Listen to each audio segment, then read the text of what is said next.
Hey coach, so I was going through our recruits and I've got here John is our number one recruit and Billy is our number two.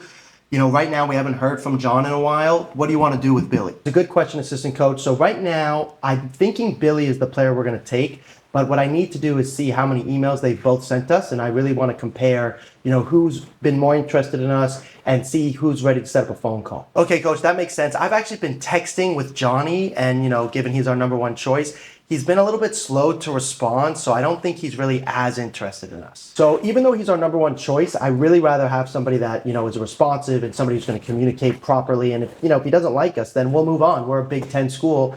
If he doesn't want us, then we're going to go somewhere else. That makes sense, but he's a really good defensive center mid, and we really need a defensive center mid to replace, our captain who's graduating. Remember, assistant coach, first of all, I'm the head coach, so you do what I say. And second of all, I don't care how good they are. If they don't fit into our culture and they aren't as excited as you are, and I am, to spend every hour of our waking moment thinking about this team, then I do not want them on our team. You understand? Yes, coach, I totally understand. How do we know though?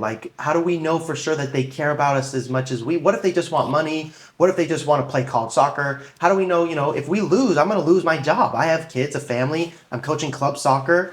How do we pick the right one? That's why you're the assistant coach and I'm the head coach, because I freaking know the answer. No, I'm just kidding. So to learn that, my job is to teach you. But one of the best ways for us to know that is frankly through the communication. 80% of our recruiting process is texting, emails, and phone calls. We only see them in person at a camp and at a showcase for a total of maybe 3 to 5 hours in the total recruiting process before we have to say yes or no.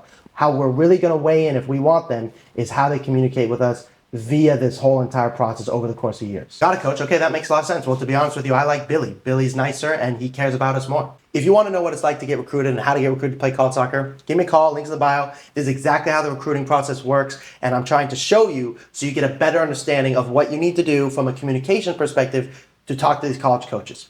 Call me. Talk soon.